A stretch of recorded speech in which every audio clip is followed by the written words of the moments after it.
Good morning, सुप्रभात, केम छो, सलाम। उम्मीद है आप सब लोग बेहतर होंगे, अपना ध्यान रख रहे होंगे।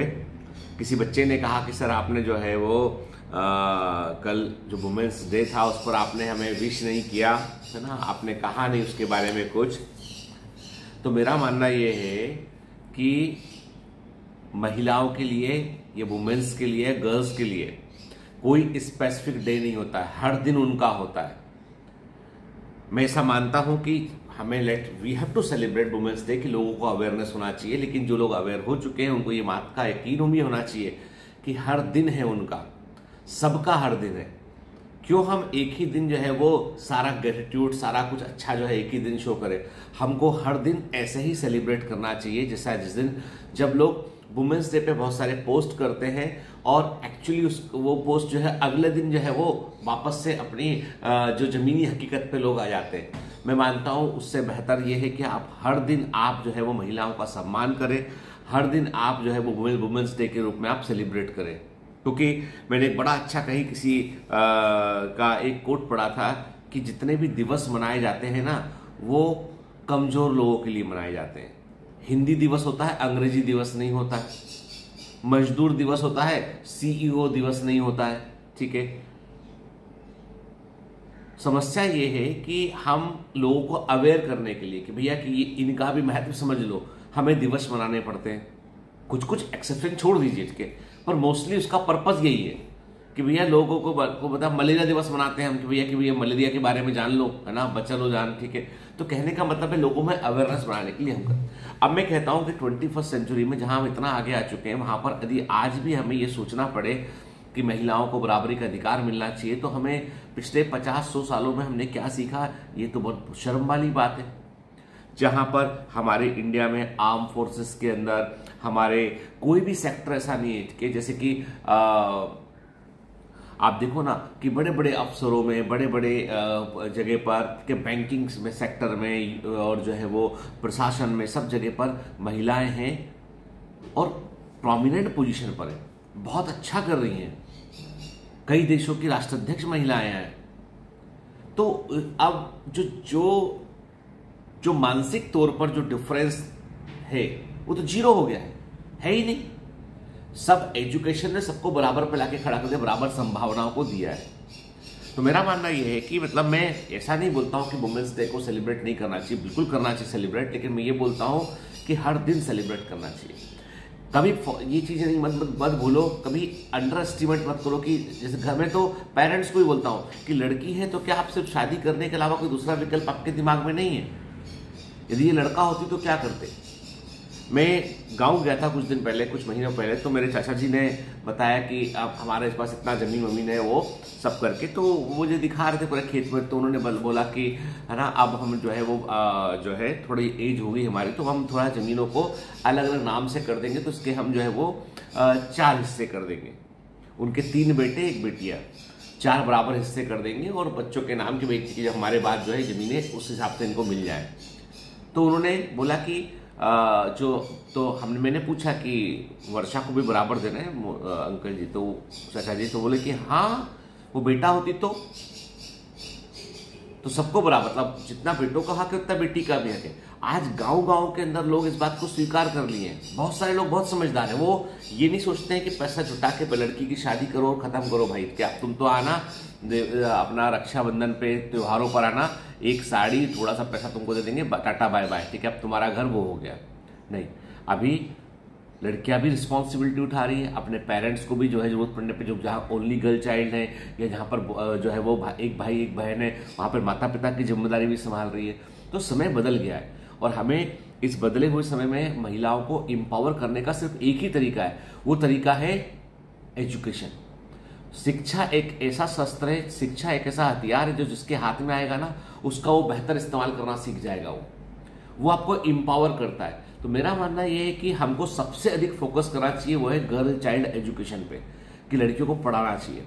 वो सारे मौके जो लड़कों को मिलते हैं वो मौके लड़कियों को भी मिलना चाहिए। ये मेरा व्यक्तिगत ओपिनियन है और मुझे लगता है कि इसीलिए जब मैं देखता हूं कि बहुत सारे कमांड सेंटर के जो एडमिशन ओपन हुए उसमें बहुत सारी गर्ल्स जो है वो एडमिशन ले रही हैं उसमें, तो मैं भारती को बोला कि अभी 1-to-1 हम लोग उनके पेरेंट्स से बात करेंगे, तुम भी साथ रहना। उनको एश्योरेंस रहना चाहिए कि हमारी बच्ची यदि अपने शहर से निकल के गीतन सर के पास भोपाल में पढ़ने आई है तो वो बच्ची वहां पर जो है उसको एक पेयर पेरेंट्स का और मिल गया उसको, ठीक है।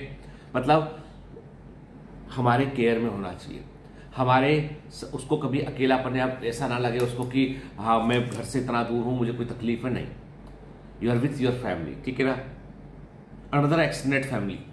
मैं भारती को बोला कि तुम साथ रहना और ये बच्चों के हाल चाल पूछना, उनकी वो सब चीजें तुम थोड़ा सा देख लेना, ठीक है। वो सी इज रेडी, ठीक है। उसने बोला कोई बात नहीं मैं देख लूंगी, ठीक है। इसीलिए हम लोग लिमिटेड एडमिशन ले रहे हैं उसमें, क्योंकि हमारे ऊपर जिम्मेदारी बहुत बड़ी आएगी और हमारे लिए भी ये जो है वो एक प्रकार से समझ लीजिए कि हमारे लिए भी बहुत बड़ी जिम्मेदारी वाला काम है, क्योंकि इसके पहले तो बायोमेंटस पूरा ऑनलाइन ही चल रहा था। अब और दूसरा जो हम ऑफलाइन सेंटर जो ओपन कर रहे हैं वो हम क्या कर रहे हैं, वो हम नॉर्मल कोचिंग सा नहीं कर रहे हैं, ठीक है। दैट इज बेसिकली एक कोचिंग क्लास तो है वो, जिसमें कि ऑफलाइन टीचर पढ़ाएंगे, लेकिन it is more about the care and monitoring of the student, कि बच्चों की केयर, उनकी मॉनिटरिंग, कैसे पढ़ रहे हैं, उनकी समस्याओं को समझना। इसलिए हम लोगों ने जो है ग्लिटर 1 बैच में सिर्फ 160 बच्चों का एडमिशन ओपन किया है। और कई बच्चों ने ये भी पूछा सर क्या 10 मार्च के बाद में आप स्कॉलरशिप नहीं दोगे? बिल्कुल स्कॉलरशिप मिलेगा। देखो बेटा, अप टू 10th मार्च तक जो बच्चे रजिस्ट्रेशन कर रहे हैं, जो 10 मार्च तक बच्चे रजिस्टर्ड कर रहे हैं अपने आप को, उन्हें एश्योर्ड 40% स्कॉलरशिप मिलेगा। मतलब जो टेस्ट दे ना दे 40% स्कॉलरशिप उनका एश्योर्ड है।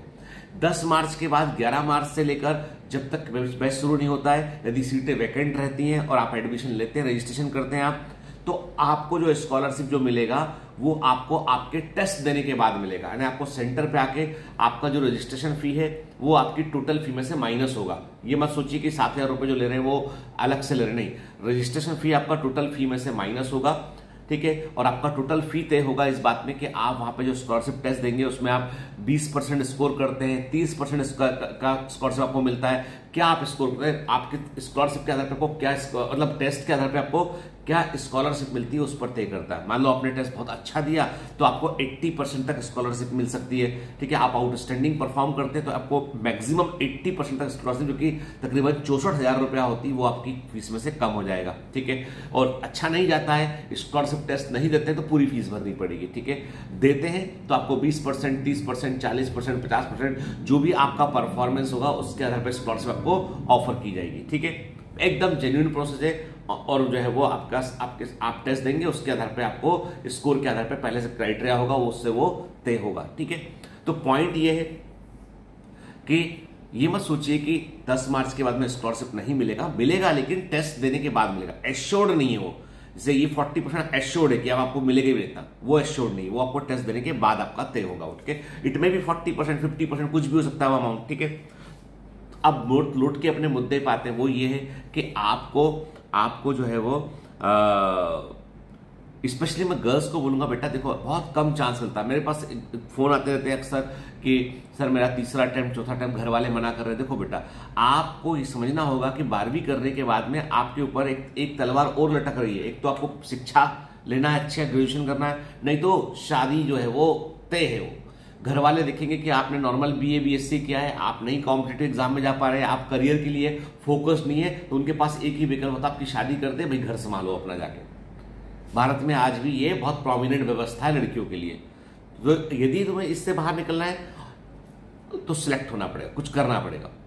लड़कों के लिए तो ऐसा कि उन्हें कुछ ना कुछ करना ही करना है, 100% तय। कब तक घर बैठा के खिलाएंगे? तो वो 2-5 साल पेरेंट बर्दाश्त करते हैं, नहीं तो बोलते हैं भाई घर से बाहर निकलो चलो। पर लड़कियों को ऐसा नहीं कर सकते ना, तो इसीलिए वो शादी कर देते हैं। तो उसमें पेरेंट्स की कोई गलती नहीं है। पेरेंट्स तो वो आपका भला देख रहे हैं, वो देख रहे हैं कि तुम कर नहीं पा रहे, तुम्हारा फोकस नहीं, तो क्या करे वो, तो फिर वो उसके अकॉर्डिंग रास्ता ढूंढते हैं। तो मैं वही बोलूंगा आपसे कि देखो बेटा, जो भी लाइफ जिंदगी में जो मौके मिलते हैं ना, ये मौके जो है ना बार बार नहीं मिलते हैं। इनको जब मिलते हैं उनको इनकैश करना चाहिए। मतलब लाइफ में जो है ना, आप सोचो कि और बेटर नहीं, जो आपके सामने है ना उसमें से क्या बेटर निकाल सकते हैं वो सोचना है, ठीक है। जो आपके सामने है उस लक्ष्य को पहले पालो, उसके बाद फिर बहुत बड़ी बड़ी मंजिलों की बात करो। किसी ने लिखा कि सर मुझे एक्ट्रेस बनना है, मैं कहता हूँ बेटा पहले बेसिक एजुकेशन पूरी कर ले, समझ ले कि बॉम्बे आना इतना आसान नहीं है, बॉम्बे में किस तरह का स्ट्रगल है, किस तरह के लोग मिलते हैं आपको। दुनिया यदि आप ऐसे देखोगे तो दुनिया में बहुत सारे लोग ऐसे हैं जो गिद्ध के समान बैठे हैं। आपकी एक गलती का इंतजार करते हैं लोग, तो पहले वजूद तो तैयार करें अपना। और आजकल मैंने ये बोला कि ग्रेजुएशन सर तब तक मैं लेट हो जाऊंगी, तो मैंने कहा भाई पहले तुम ग्रेजुएशन कर लो। आजकल तो इतने तरह के रोल होते हैं, आजकल हीरोइनों को देखो कितनी उम्र में भी हीरोइनें काम कर रही होती है। तो जरूरी थोड़ी ना कि हम 15 साल की 16 साल की उम्र में दौड़ जाएं, ठीक है। ख्वाब वो देखो जिनको हम पूरा कर सकें। ख्वाब देखने को मना ही नहीं है, पर जमीन धरातल भी तो होना चाहिए ना कि हम अगला कदम कहां रखेंगे।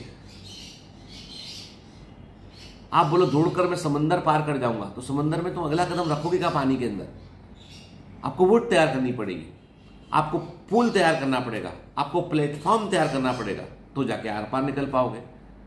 सपने कोई भी छोटे बड़े नहीं होते, सपने सब देखोगे तो पूरे भी कर सकते हो, लेकिन उसके लिए अपने आप को प्लान करना पड़ेगा। Plan to achieve your dreams, not dream to achieve your dreams. सपनों को हासिल करने के लिए सपने मत देखो, सपनों को हासिल करने के लिए तैयारी करो। आई बात समझ में? अब जो दिन बचे हैं बेटा, मतलब आदि मैं देखूं आपसे कहूं कि आज 9 मार्च है, हार्डली बेटा जो है वो 2 महीने का समय, तो बहुत मेहनत कर लीजिए। अभी जितना मशीन बन जाइए, अपने आप को जो बेस्ट दे सकते हैं अपना, हर दिन अपने आप से, किसी और की तरफ मत देखिए, अपने आप को इंप्रूव कीजिए, ठीक है। सब अच्छा होगा के। जो 20 मार्च से क्रैश कोर्स शुरू हुआ बेटा, 20 मार्च से लेके 20 अप्रैल तक, 25 अप्रैल तक हम मैक्सिमम पोर्शन को हम रिवाइज कर लेंगे, ऑलमोस्ट सारा पोर्शन रिवाइज कर लेंगे फटाफट। लेकिन उसके पहले अभी आप अपने लेवल पे एक बार पढ़ लो, ताकि आपको रिवाइज करने में आसानी हो, चीजें याद रहे आपको, ठीक है। चलिए, have a great day, all the best, bye bye.